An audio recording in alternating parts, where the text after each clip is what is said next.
Today we're on trail in Sedona, Arizona, reviewing the titanium Thomson Hooch.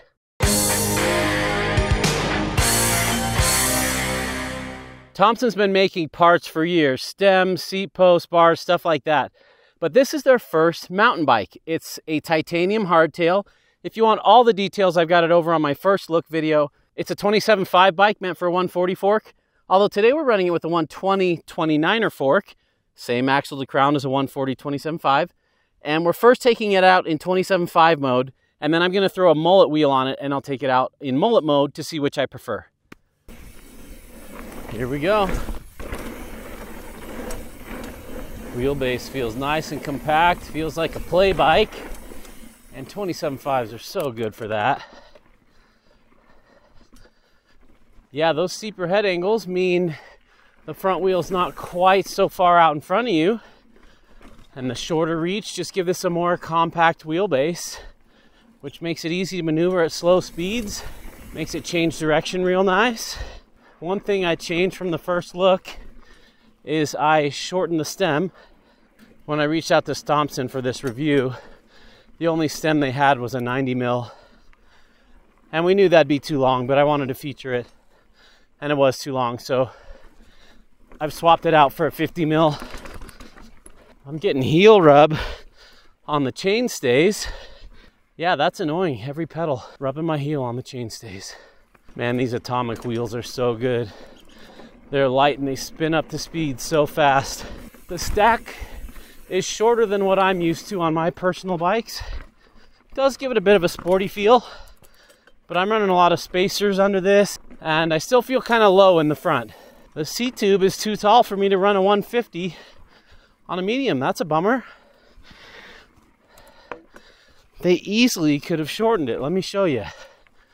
Oh, that's a bummer. So right here, the seat tube is unnecessarily tall, and that's eating up 20 mil of dropper. And this isn't exactly a short insertion dropper either. Like, it takes up quite a bit of space right there. So I'm normally on 150 to 200 mil droppers, and on this bike I'd have to go to a 125. All the way extended is too high for me, even slammed. Another thing that is a big miss to me is where they put this water bottle mount. I've got this king cage side loader slid all the way forward in the forwardmost position, and the bottle tops out here before it even sits into the cage to grab it. It's almost like they didn't prototype this and they just drew it in CAD and said, go ahead, make 100 of them and we'll sell whatever you make. But this is something that if you were to prototype it and take it on a ride, you'd see there's no way that should leave the factory like that, because my water bottle's loose in there and they put those bosses in the wrong place.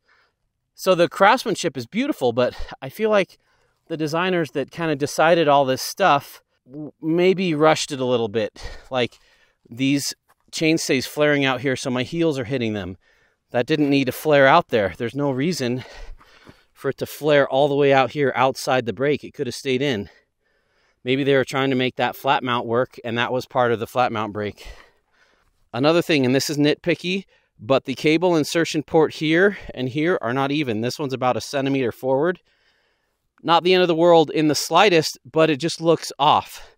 So just little details like that. I think even the cable routing, little things like that could have been refined for no extra cost. It just would have taken some time to prototype this. So I guess there is a cost associated with that, but I think that's worth doing when you're designing a bike. And honestly, when you're paying a premium price like this for a premium product, titanium bikes at this price range should be pretty darn perfect on that stuff. So that's why I'm pointing it out and being so picky. If this was a $500 mass-produced aluminum frame, we'd give them, you know, I'd still mention it, but we wouldn't expect it to be perfect. But this is not that. This is a premium frame from a premium company who's been in the bike industry for a long time. You'd think they would have got all that stuff perfect. But it is a first edition. Maybe they'll have a second edition that, or a V2, or even the next batch that addresses some of these things. Fairly playful. Chainstay's not as short as it could be, especially for a 27.5 bike. That compact reach, low stack, Small wheels gives it a sporty, kind of low-speed, fun feel. It doesn't feel like a plow machine. It doesn't feel lethargic and slow. It feels fairly zippy. It doesn't feel like an XC race bike, but it doesn't feel like a shredder like the RSD middle child. Kind of somewhere in the middle. Let's redo that. All right, let's try that again.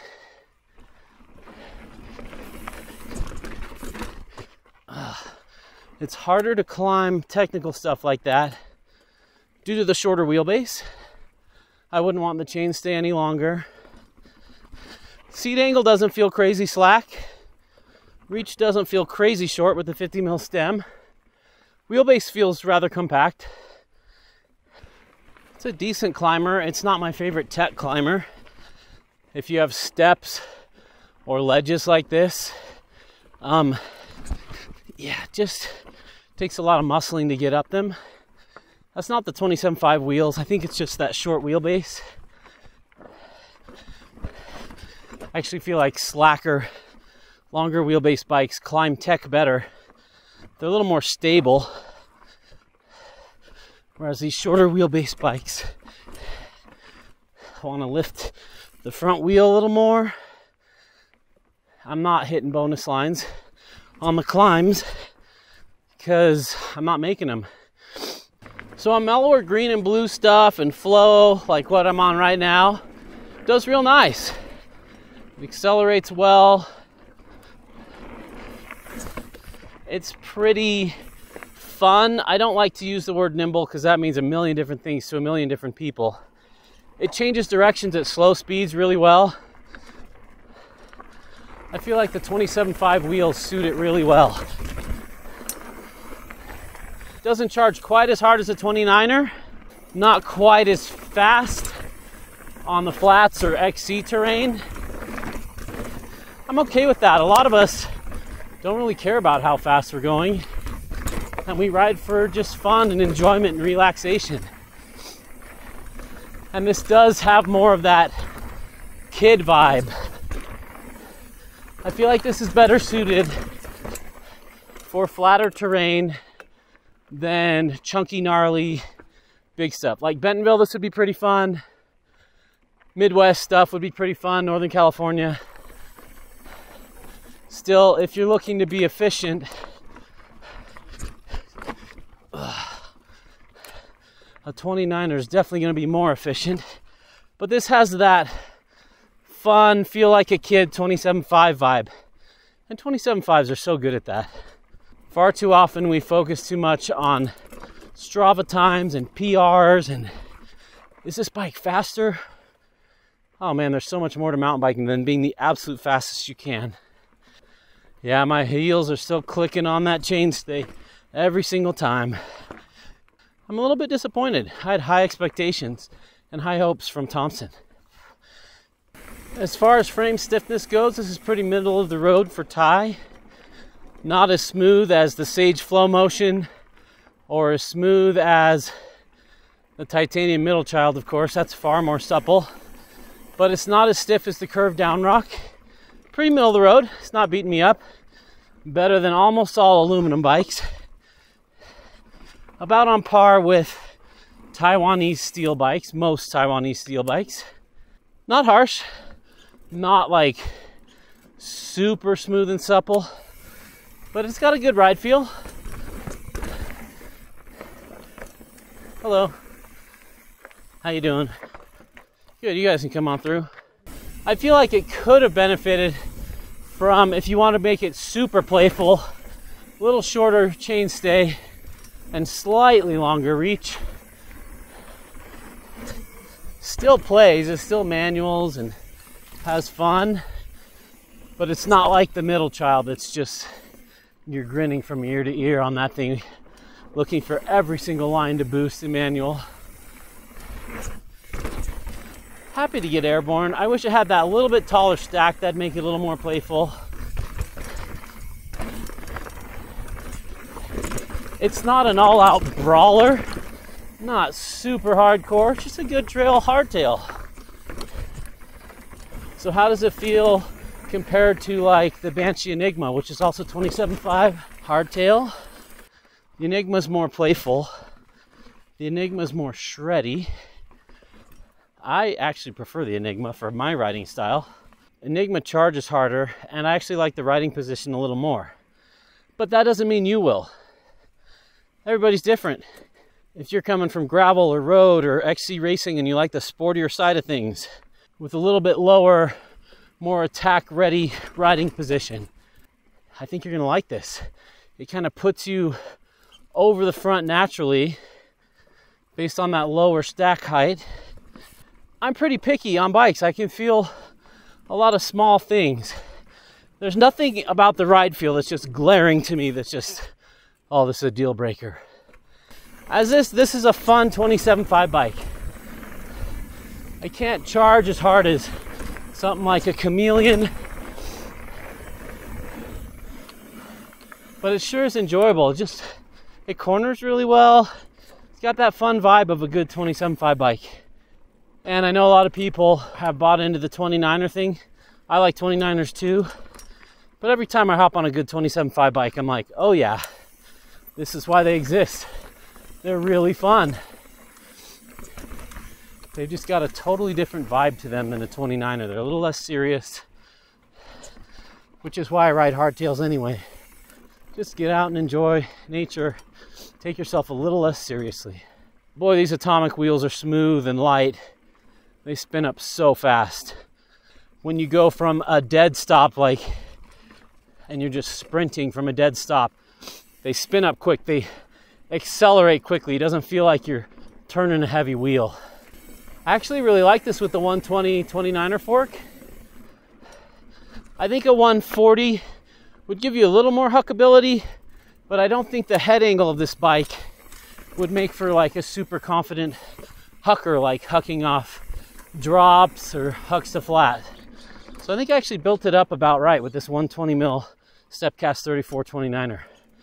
But like I said, if you're doing a lot of drops, a lot of hucks, or just getting rowdy, and you're doing like one single hit instead of multiple hits in a row, a 140 mil fork will give you a little more cushion.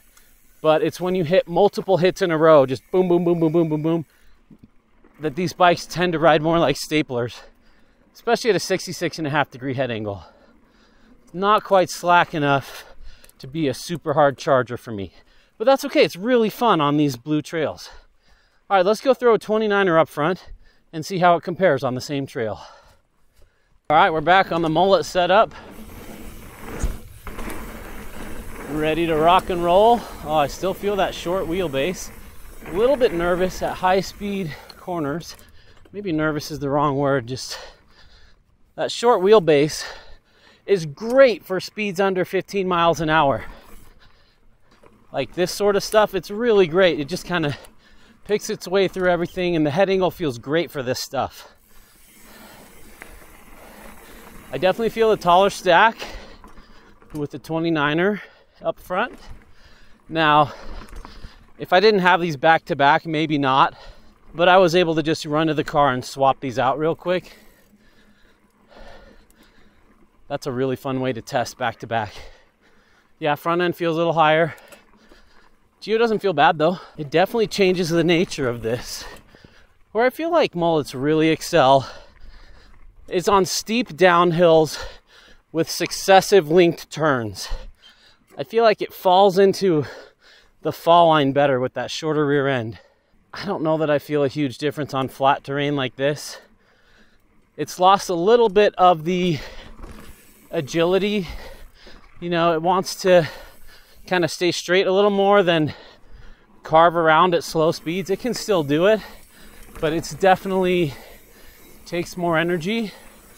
If you steer with the bars and you steer like this by turning the bars, you're going to much prefer the 27.5. If you steer by leaning the bike and keeping the bars pretty much straight, you're going to prefer the 29er.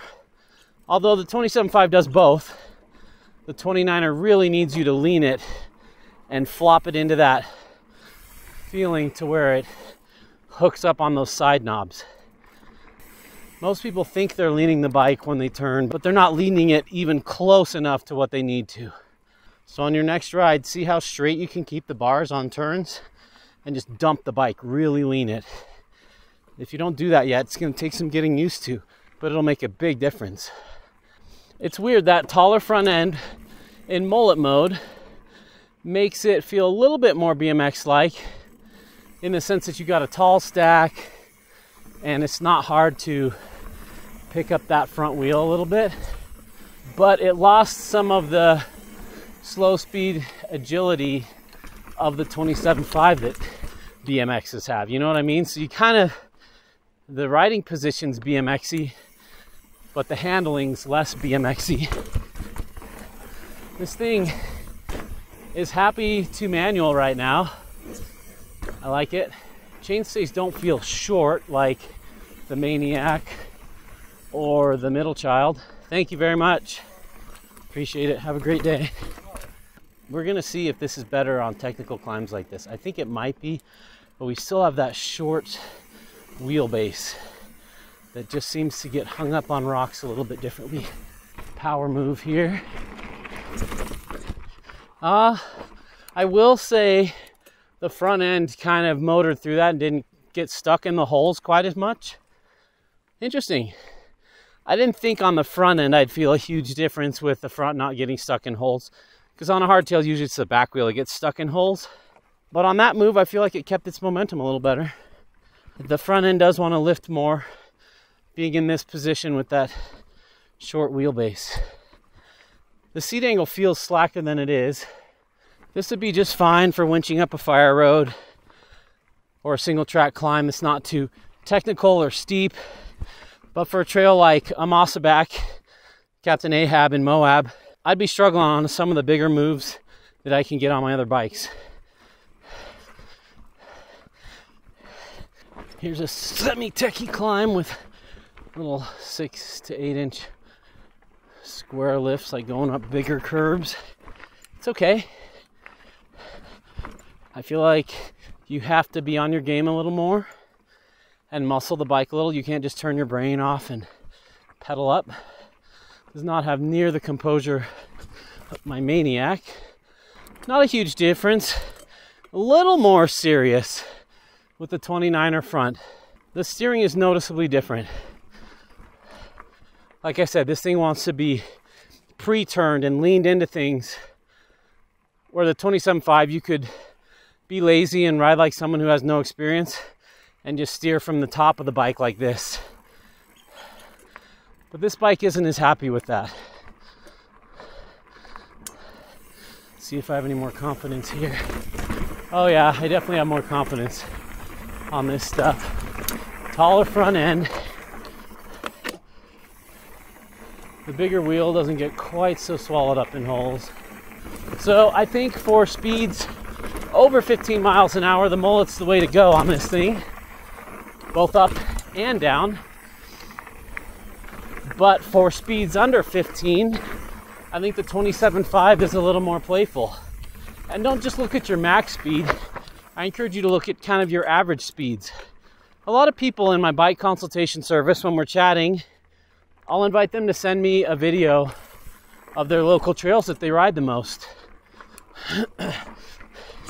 And most people, instead of sending me the trail they ride the most, they send me the most hardcore trail in their area that they can't quite clean all the stuff yet. And that's okay, that's not a dig on anyone. But if I'm optimizing the bike for that, it's gonna be a very different bike I recommend than if they only ride that trail once every 6 months and the rest of their stuff's blue trails. That goes back to my 95% rule. If you haven't seen that video, check it out. So for this bike, if your speeds are over 15 mile an hour, 50% of your ride, go Mullet. If you only go over 15 for a minute or two, I think the 27.5 is going to be more enjoyable on most of the stuff you're riding. So I've ridden over 80 modern hardtails in the last 4 years, and most of the modern full suspensions, I don't show them on the channel, but I've ridden most of the models out there. If you'd like to pick my brain on the ideal bike for you, become a patron today. That's how I can afford to run this channel, because YouTube alone doesn't even pay enough I rely on my patrons. And those of you that have signed up, you guys are awesome. Thank you so much. You make this possible. So yeah, if you're interested in that, go over there and be totally honest in the questionnaire. And then we can get you the perfect bike for your regular trails. All right, a little quicker like this. I prefer the Mullet. Hello. It's a little less fun and snappy and agile, but when it picks up speed, the bike wakes up a little bit. And I feel like the 120mm fork as a Mullet is great. I feel like it's a little more balanced when it jumps, but I feel like if you had like Bentonville jumps, I think the 27.5 would be more fun in Bentonville. Carving those berms would just be a little bit more fun. The Mullet wants to go slightly faster, and if you're not going slightly faster, slightly more boring than the 27.5. I'm starting to click with this bike more as a Mullet.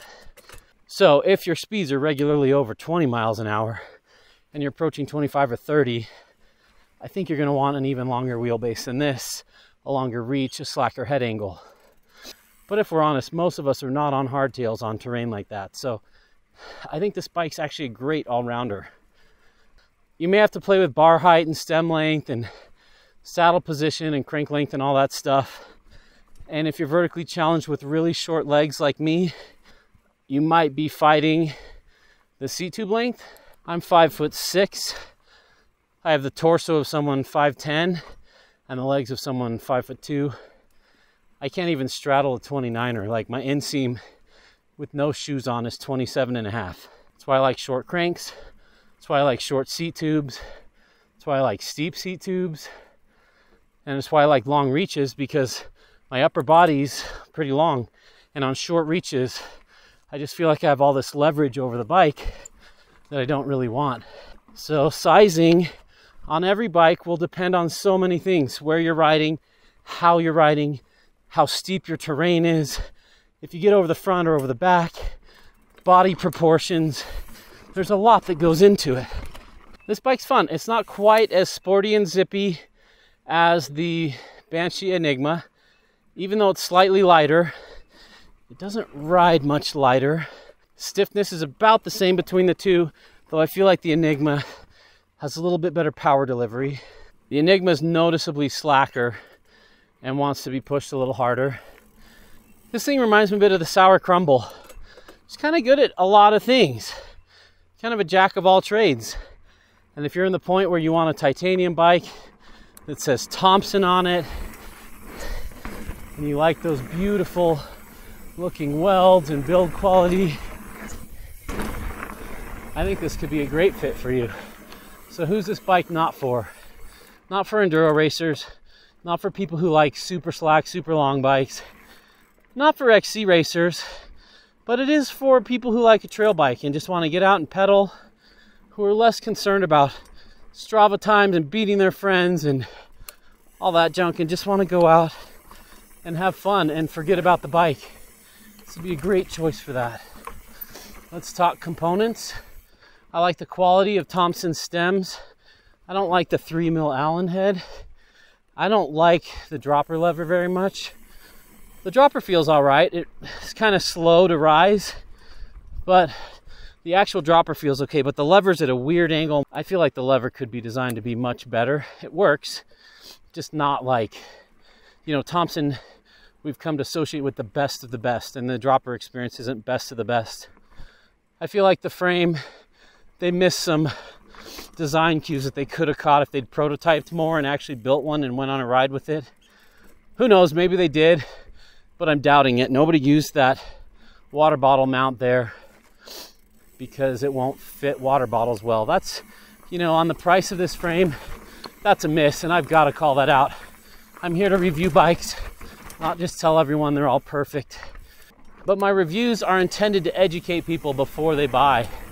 So you can know about this water bottle issue, and you can know about the cable routing and the brake stuff. And so that's why I'm a little bit nitpicky on these things. I had high expectations for this because Thomson's been such an industry leader in the parts world for decades. So I expected this to be pretty well worked out and all the kinks sorted. It feels like a first batch, just like seat tube longer than needs to be, so I couldn't use the full 150 dropper. Water bottle position, I can't even get my water bottle to stay in there because it's rubbing here. They should have known where to put those water bottle mounts. I feel like the brake routing is okay, but could have been better. Just a lot of small things like that, like getting heel rub on the wider chainstays, the flat mount disc brake. That said, it rides great. It feels like a short wheelbase bike, which I think is going to be more fun for people that are riding at slower speeds. And that's not a dig. Don't feel offended if you ride at slower speeds. It's good to know if that's you, because if that is you, something like this is going to be way more fun than a slacked out super long enduro sled. I've consulted with a lot of people, and some of them say, no, I'm sure I want an enduro bike. They get one, they ride it for a few months, and then they write me back and say, I should have listened to you. My trails aren't steep enough. I'm not going fast enough. I'm not enduro racing. This bike just made my blue and green trails boring. It's fun on the black diamonds, but I don't ride black diamonds all the time. So being honest with yourself and knowing what you ride the most is super important when selecting a bike. And don't let the ego get in the way that's like, oh, I'm a shredder, or I do hardcore things. I think for most people, this bike is going to be a better all-rounder than an enduro shred machine. But if you live in Squamish, Vancouver, Bellingham, and you're riding black diamonds and double black diamonds a lot, I don't think this compact wheelbase and slightly steeper head angle is going to be what you're looking for. But if you're riding in the Midwest or back east or in the foothills of Colorado and you're not hitting black diamonds over 30% of the time you're riding, I think this bike's really going to be at home for you and make a lot of your, I don't want to say boring trails that are boring on big bikes come alive and be a little bit more fun. It's not as quick. You won't have as fast as Strava times as you would on a 29er, but that's not really, if you're coming off an XC race bike and you want to race and get faster PR times, I don't think this is the bike to do it. If you want to just enjoy riding and disconnect and not care about your speed, and not to say it's a slow bike, it's just more fun at slower speeds than at super, super high speeds. So hopefully that helps some of you make that decision. If you're in the market for a bike, hardtail or full suspension, and you want to pick my brain, I have no skin in the game. It doesn't matter to me which bike you buy. I'm not a bike shop that sells only Treks, and so I only recommend Treks. I want to pick the best bike for you that suits you and your riding style best. So if you're interested in that consultation service, there's a link below to go to my Patreon.